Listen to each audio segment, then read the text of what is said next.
Well, today is Saturday, and it's a nice day out there, to believe it or not. It's probably, I would venture to say, mildly 50s, give or take a good degree. Oh yeah?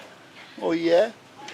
So the plan is today, um, just for this year, until my wife decides what she wants us to do. I don't mind. It's just that if I know what the plans are, I'll have more of an idea what I'm doing. She always tells me she likes to plan things out. Well, I totally agree with that. But you have to let other people in on your plans so you know what the hell you're doing. Anyway, what I plan on doing today is the wife ordered 2 core of wood. Not totally seasoned, however. I was told it's 3 to 6 months, but it is split. Price was fair. It was $175 a core, free delivery if you buy 2 core. Well, okay. Now, up on my mountain over there, now I call it a mountain. It's probably 35, 40 feet high, and it's probably 100 to maybe 100 feet in across diameter that way, and about 100 and, I don't know, 130 feet that way. But up there on that mountain, there's trees, and there's 2 of them that came down about 2 years ago now, 3 years ago.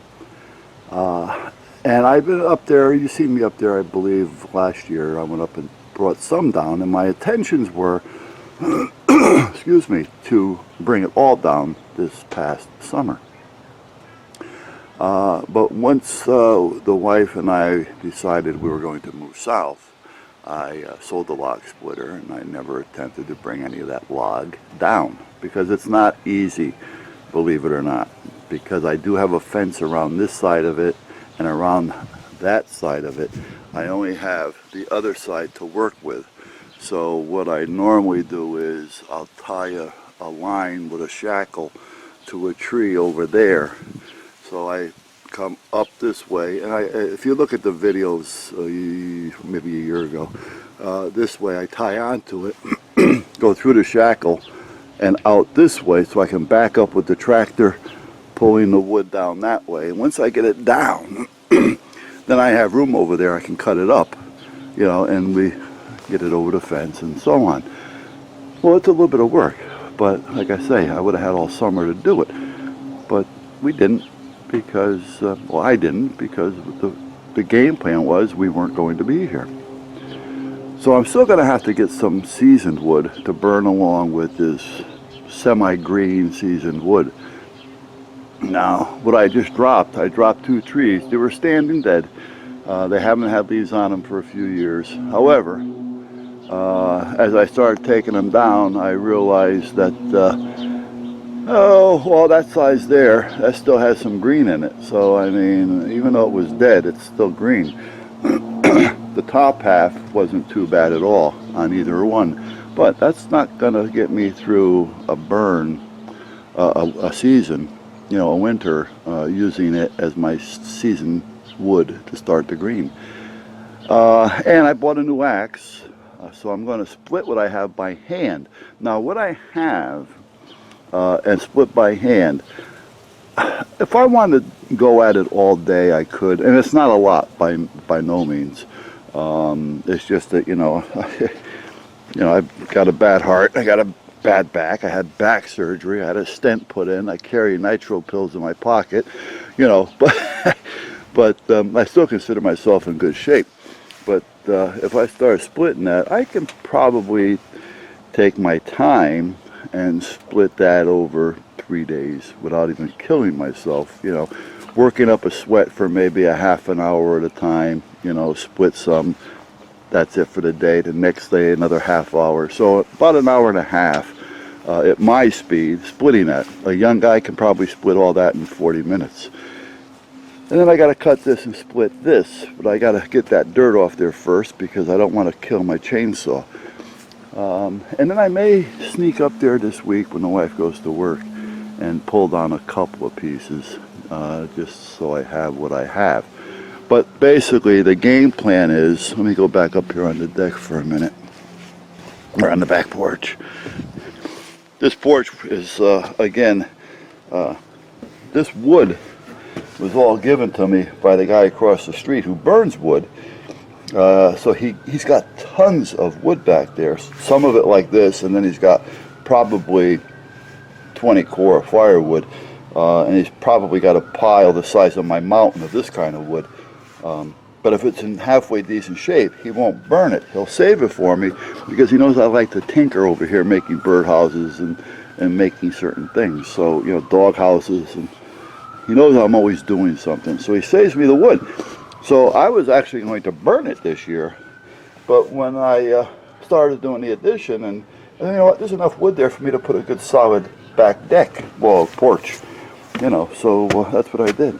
So anyway, before I diverse here, what I'm going to do is I have heat shrink. Now, I don't know if you guys know what heat shrink is. Boaters would definitely know because they shrink the boats with it, you know, for the winter. They wrap the boats. And it comes in blue and white, and in my case, I always went with clear because we lived on the boat for 4 years, winter and summer up here in Connecticut. So having the clear wrap made it a lot easier. When you're on the back deck having dinner, you didn't feel so enclosed. Anyway, I'm going to move that off there, which I made that, by the way. I'm going to move all that out. I'm going to go, and I have some scrap wood left over there. I'm going to run a piece across here, about 5 feet high, all the way across the back of this addition here. I'm going to screw it right in, because you know what, we're going to paint that anyway next spring, if we're still here. So put a few screws in, it's not going to bother me. Put some screws in there, screw right into the OSB, and before I tighten it up, I'm going to hang some sheetrock, shrink wrap behind it. Tighten it up onto the shrink wrap. Bring the shrink wrap out, and I'm going to come out approximately 5 feet by the length of this, which is probably about 16 feet, because overall it's 20. So that's about 16 feet. And then I'm going to put some fern strip across, and at that point drop it, shrink it with the heat gun. Usually you use a shrinking torch, a heat shrink torch. When I was doing my boat, we used propane, but this little bit here with a good heat gun you can do it. So I'm going to do this with the heat gun, shrink it, and make myself a little portable lean-to, basically. All this talking just to tell you it's a lean-to to put the wood in. And at that point I'll leave a flap on it so that it flaps down, because the wind does come out of the north, you know, so I want to make sure I have something there, otherwise it's just going to fill up with all the winter residues, you know, rain, snow, ice, whatever else it wants to deliver to us this year. So, but anyway, that's where I'm at. Big John had called, J Null 0. Whoops, and actually I noticed he called last night around dinner time. It's just that I don't get to my phone at that time, because most of the time my phone isn't near me when I'm having dinner.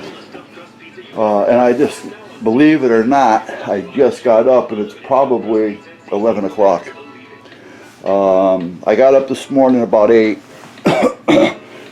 took my morning meds, and then laid down for a few minutes for the meds to kick in. Because if I don't take my pain meds in the morning and lay down for about an hour, I can't get up. That's all there is to it. The back surgery, by no means did it do me any good. Now, where would I be today? I don't know. I'll do another video on that. Anyway, so I want to thank John for calling, because he wanted to see how I made out. So I called him back today, and he was talking to me about it. You know, and I had mentioned how Glovebox told me that maybe put a little fan on there, because if I open the back door, I get heat like crazy coming out of that thing. If I close the door, it sucks in, so I get no heat, and that's what was happening. Excuse me. It seemed like it would suck in, And once there was pressure built up inside the other box out there, the exchanger, then I would get a little gust of heat for maybe 3 to 5 seconds, and then it sucks back in again. So the pressure, it's almost like the pressure in the shop was greater than the pressure out there. Now, this place isn't tight. Now, I don't know if that has anything to do with it. And John was telling me he's not a aerologist, nor am I. So if there's any aerologist out there that has an idea as to why it does that when, you know, the shop is not airtight. I always keep the front door open out there about 6 inches so the boys can get in and out. I will drop the tarp, but however, that's got holes in it and the tarp blows anyway. I got 2 dog doors. By no means are they airtight. They're tight, but they're not airtight. You know, there's no insulation in the front walls, only back here, but it's all open. Yeah, I don't understand why. If anything, I would think it would be sucking in because of the, you know, everything being open. But anyway, I'm going to put a booster fan on there. Glove Box had mentioned it. I think it was Glove Box. I'm sorry if I forgot. Now, he had told me about one that's on the net, and it was 240 CFMs. Well, excuse me, I just got up. I think 240 because I have a fan, a regular fan down there now. That fan, I mean, it's like a little squirrel cage fan with a little timer on it. And I'm going to put that timer on the other fan. But that fan is like 90 CFMs. And when I turn that on, I mean, it's blowing fast. Almost to the point to where it could cool down the heat. So it was a good idea, and I ordered one. But the one I ordered goes from 90 to 160, I think it was. So it's kind of variable, and it'll give me the option of going from 90 to 160 instead of the 240. And I think that should be okay. So that's where we're at. So let me shut this up for now.